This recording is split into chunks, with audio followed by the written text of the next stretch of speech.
It's 10 p.m. in Banjul, and from our studios on MDI Road, this is the news. First, the headlines.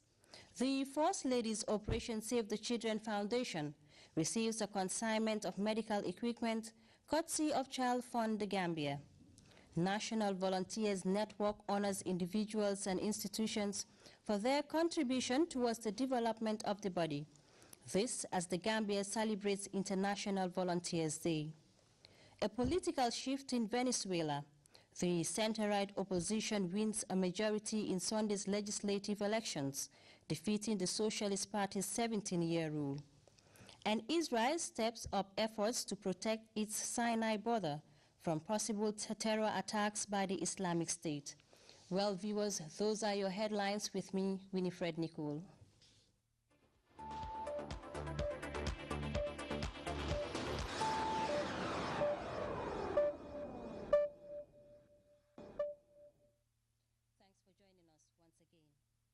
The Vice President and Minister of Women's Affairs, Her Excellency Ajah Dr. Aissatou Sedi, has received on behalf of the First Lady an assortment of medical equipment donated to Operation Save the Children Foundation by Child Fund The Gambia.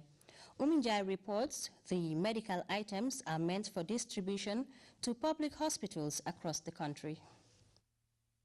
Seated as members of the Child Fund Office, The Gambia, at the Vice President's office, they were gathered to hand over an assortment of medical equipment to First Lady Madam Zainab Jammeh's Operation Save the Children Foundation, a project that seeks to, among other things, guarantee the full promotion and protection of all children and to ensure every child grows to realize their potentials. The Gift-in-Kind program of the Child Fund Office is a non-financial program which mobilizes resources such as educational supplies, health and other materials that can equally contribute towards improving lives and bringing positive change to communities. This latest gesture from the Child Fund Office is one that seeks to complement government's efforts in its quest for proper healthcare delivery. We've been here for the last 30 years, working with the government, complementing especially government efforts and initiatives. And today it is again another function where we are trying to extend a hand in as far as working for government is concerned. Now, over the years, we've been implementing programs within the areas of child survival and child development, within the areas of education and skills development for children, but above all also within the areas of youth development. So those are broadly the areas we are working in. And the contribution is in form of medical items. We having 2 containers, 40-feet containers. One has arrived, which has more of the consumables, and the next container of medical equipment is also on the way. We are likely to get it maybe within the next 2 or 3 weeks. The donation, as described by the Health Minister, is timely and important to the Health Ministry, given the importance of the donated equipment to healthcare delivery. Your coming in is very timely and is very, very important to us as a ministry and as a government. I'm very sure in the next, just by January, you'll witness, because the CEOs Association is very, very, they're working together and they support each other. So I'm very sure they're going to welcome you to one of the camps where these materials will be used as a testimony that is given to the right people. So on behalf of the government, on behalf of the ministry, the permanent secretary here, we want to thank you very much. Vice President Jai Sedi expressed thanks to the donor organization on behalf of First Lady Madam Zainab Jammeh for yet another laudable gesture and promised them of a judicious use of the donated equipment and conveyed First Lady's readiness to support them. So we want to thank you on behalf of, once again, Her Excellency the First Lady. Her Excellency will give you all the support that you need. This government would, because really whatever you give is meant for Gambian children, for Gambian youths, for Gambian women indirectly too, because when you help the children, you are helping the women. I want to appreciate that and thank you most profoundly on behalf of the government. Really, all these items are so critical because, you see, this is what we need in a partner in development. You go and ask people what they want and tell you that we really appreciate your services and your assistance to the Operation Save the Children Foundation. And I can assure you we'll give you all the support, but that was the directive of Her Excellency the First Lady, first and foremost. And we want to thank you once again. Keep up the good work. We're proud of you. And I have no doubt in my mind, like I said, the recipients who are all here present, Edward Francis Small Teaching Hospital, Bansang is here, of course Buyam is here, as well as Farafenya. So we have no doubt in our minds that these tertiary institutions would use this equipment that we are going to receive, because there's another container on the way, and all this that we have received today would be put into good use. I have no doubt in my mind. The much-needed equipment donated to Operation Save the Children Foundation for onward distribution is expected to improve healthcare delivery across the length and breadth of the country, thus bringing positive change to the lives and livelihood of the citizenry. Uminjai, GRTS. The National Volunteers Network, in collaboration with the UN system, recently recognized the efforts of individuals and institutions who have contributed immensely to the development of the local organization. The initiative comes as the country marks International Volunteers Day, as Educator reports. They were honored with awards on a day marked as International Volunteers Day. These institutions and individuals are said to have contributed their quota to the promotion of volunteerism in the Gambia. The day was conceived by the United Nations General Assembly on December 17, 1985. Since then, the UN system and civil society organizations have successfully joined volunteers around the world to mark the day. This night-long gathering, organized under the auspices of the National Volunteers Network, is a chance for volunteer-involving organizations and individual volunteers to promote their contributions to development at local, national, and international levels.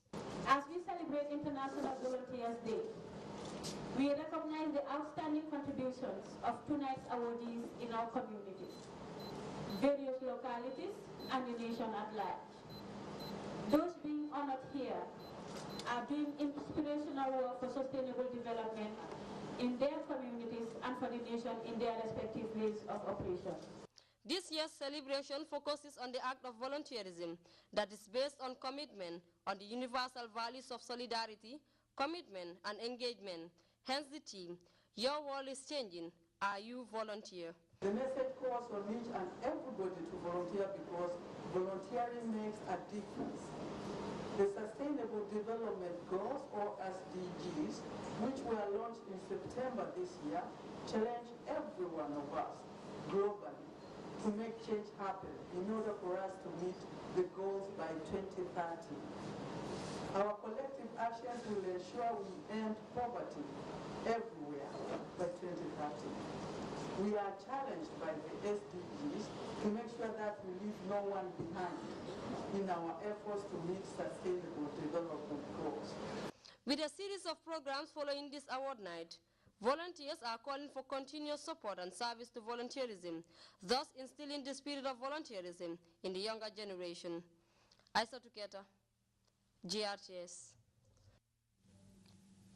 Following the President's pronouncement of a ban on FGM in the Gambia, anti-FGM campaigners have been sensitizing the public on issues revolving around gender-based violence.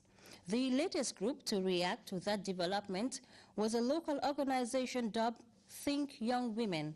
Afama Rakanyi tells us more. As from today, female circumcision is banned from Katon to Koina. The recent ban on FGM by President Jammeh generated massive jubilation amongst gender activists who had launched a series of campaigns in recent years to end the old age tradition in the Gambia. Soon the National Assembly will decide on the matter, coming up with a law which may criminalize the practice and victimize its practitioners. Some activists who have been in the struggle to deface FGM in the mindset of Gambians describe the ban as a means of achieving their goals, whilst others see the declaration as the beginning of a sensitization campaign. Research proves that almost 70% of girls in the Gambia have undergone FGM, a country whose population is less than 2 million people. When I first heard that the president banned FGM, my first reaction was, Alhamdulillah, this is almost over.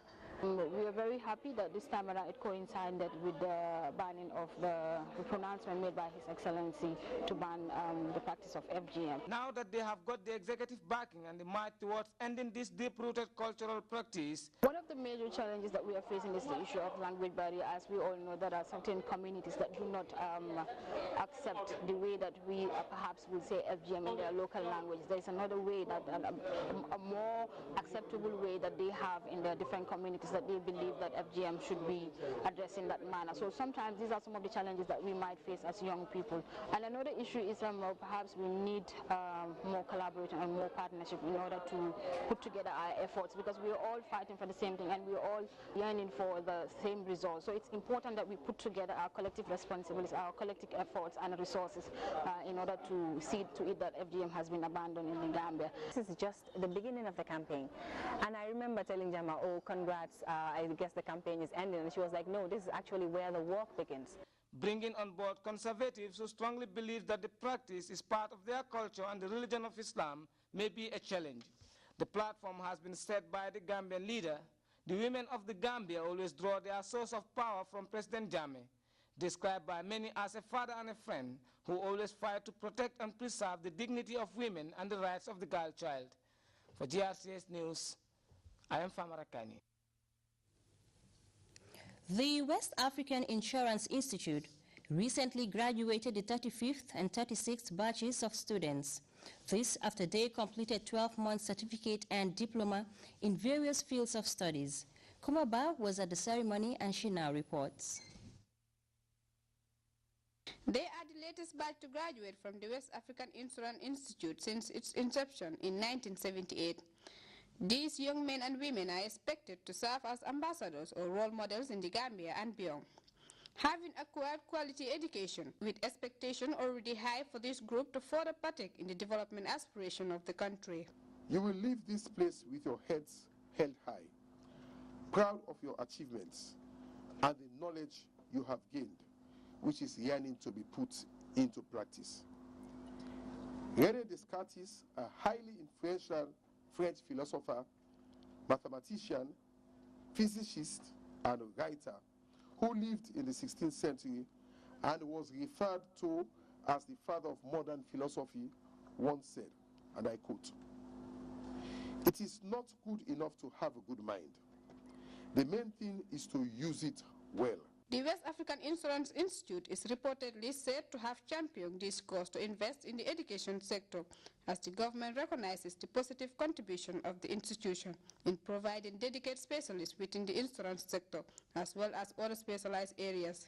The founding fathers of this great institution had the dream of establishing an institute where the required manpower is to be trained as middle-level managers for the insurance industry in the West Africa sub-region, not only providing manpower for the insurance industry alone, but also for its allied sectors such as finance, marketing, and law.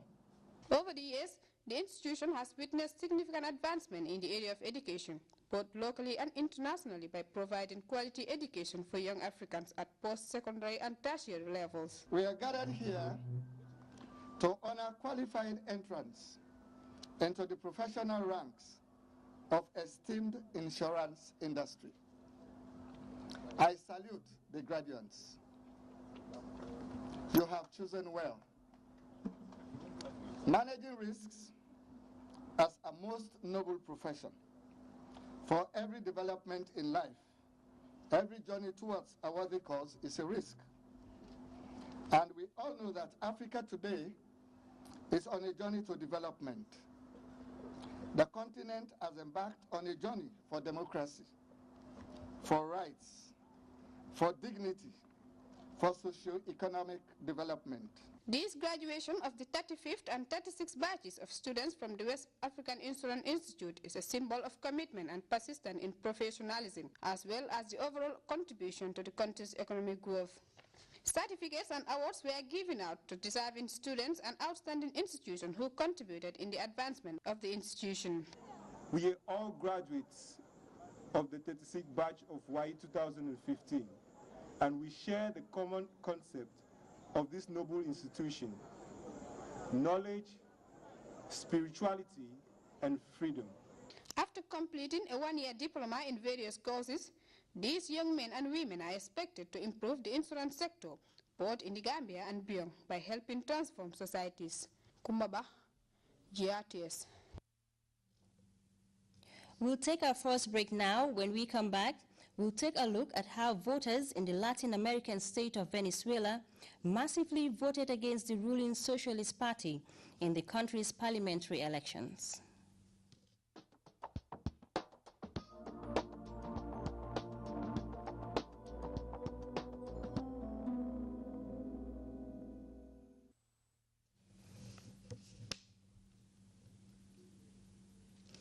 Welcome back. A major change of direction for Venezuela as the opposition wins a landslide victory in Sunday's legislative elections. President Nicolas Maduro immediately conceded defeat, blamed the economic conspiracy against his socialist government for the result. The country has seen a long period of economic stagnation and shortages, and President Maduro has promised to connect with voters. More in this DWTV report. People keen to get their votes in at this polling station in Caracas, but observers, including Reporters Without Borders and Human Rights Watch, say they doubt whether this election will be free and fair. All the same, polls show the Conservative opposition stands a good chance of topping the incumbent socialists in the legislature. We know how to struggle, fight and win, and let the government know that we will earn, defend and execute this victory.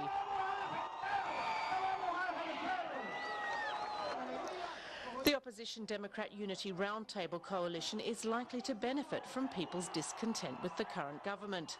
An economic slump has led to widespread shortages.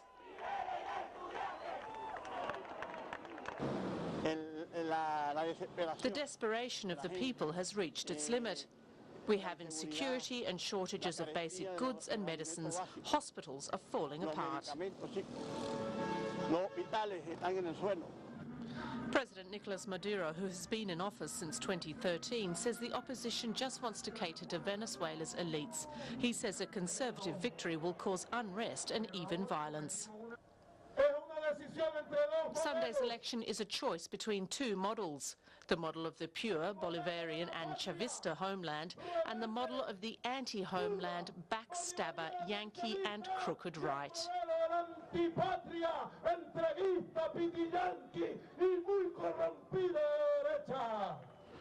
Maduro refuses to take any criticism. Anti-government protests have been suppressed and many opposition politicians have been detained. These elections may well result in a shift in Venezuela's political landscape. Israel's Sinai border stretches about 200 kilometers, and much of that territory faces the threat of possible attack by ISIS militants. CNN's Oren Lieberman took to the sea for a look at how Israeli defense forces are preparing for attack by the terror group. The siren blares overhead. Our patrol boat swings around. The target on this training exercise in sight. Here we're intercepting a fast-moving boat. You can see we're moving fast, turning in a tight circle.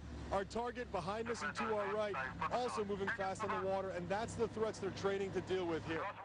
In the narrow waters of the Gulf of Aqaba, the Israeli Navy gives itself less than 1 minute to find and stop an incoming threat. Nearby, the USS San Antonio, a reminder of the global strategic importance of the Red Sea.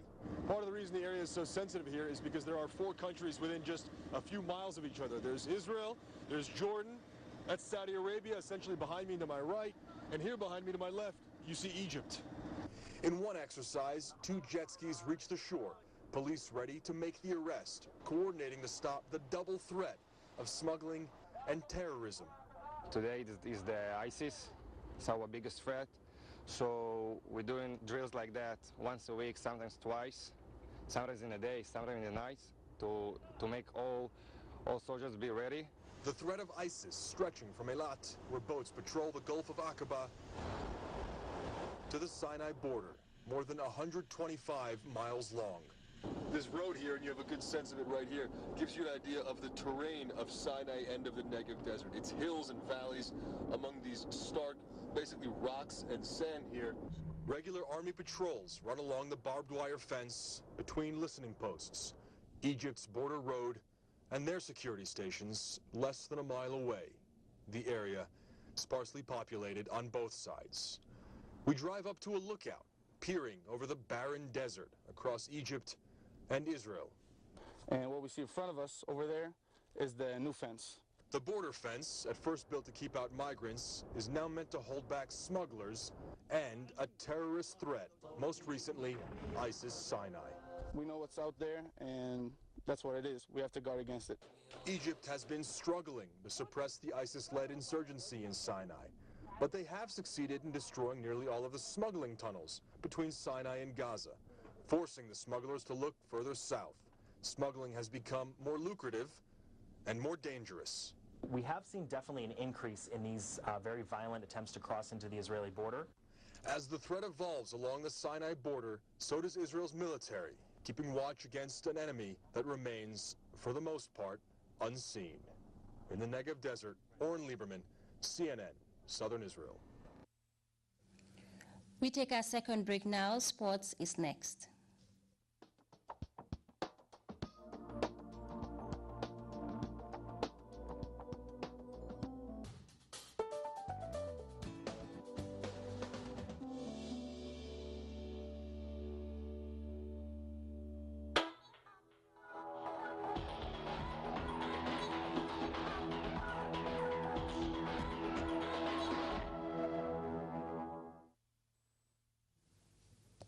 Welcome back. The 2015 Basketball League, organized by the Gambia Basketball Association, has ended with double finals at the Independence Stadium. Serekunda West were crowned champions of the male competition, whilst YMCA secured the title of female category. Babakar Senghor reports. It was a thrilling end to the Basketball League final with two of the top sides facing off for the finals of the championship. The outcome was a stunning surprise, as Serekunda West shocked Northern favorites shocked by MCA, beating them 61-57 in Saturday's final. The double finals of the male and female competition was watched by a large crowd of basketball enthusiasts who were entertained by the country's young talented basketball players. The West Side boys flew off the trap in sensational fashion, clocking up a significant lead in the first and second quarters of the game to secure the title. It was a performance of the highest quality and one that has Coach Abdullah Ngom in celebrity mood. In the female finals, YMCA girls emerged winners after completing a narrow win over late Babu Sow basketball team 30-26.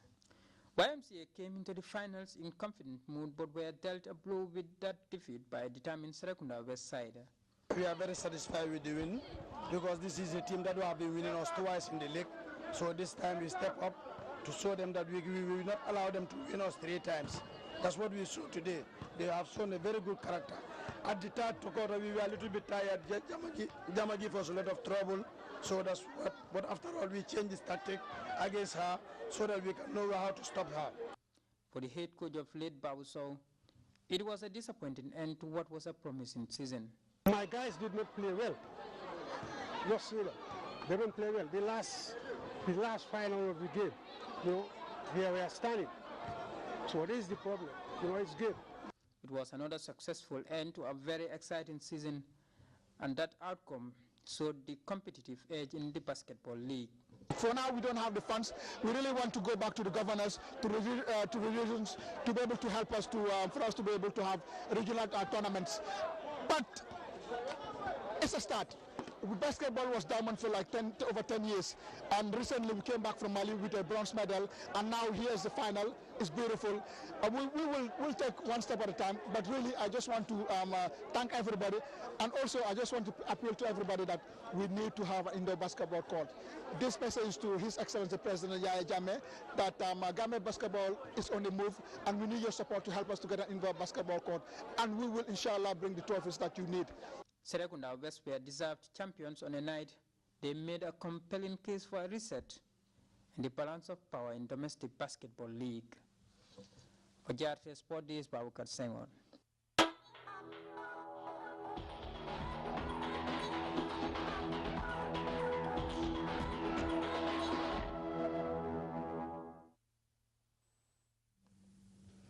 And before we take leave of you, a recap of today's main stories. The First Lady's Operation Save the Children Foundation has received the consignment of medical equipment courtesy of Child Fund The Gambia. National Volunteers Network has honored individuals and institutions for their contribution towards the development of the body. This as the Gambia celebrates International Volunteers Day. A political shift in Venezuela. The center-right opposition has won a majority in Sunday's legislative elections, defeating the Socialist Party's 17-year rule. And Israel has stepped up efforts to protect its Sinai border from possible terror attacks by the Islamic State. Well, viewers, that was all in this edition of the News at 10. From me, WINIFRED, NICOL, and the entire news team, thanks for being there. Enjoy the rest of our programs.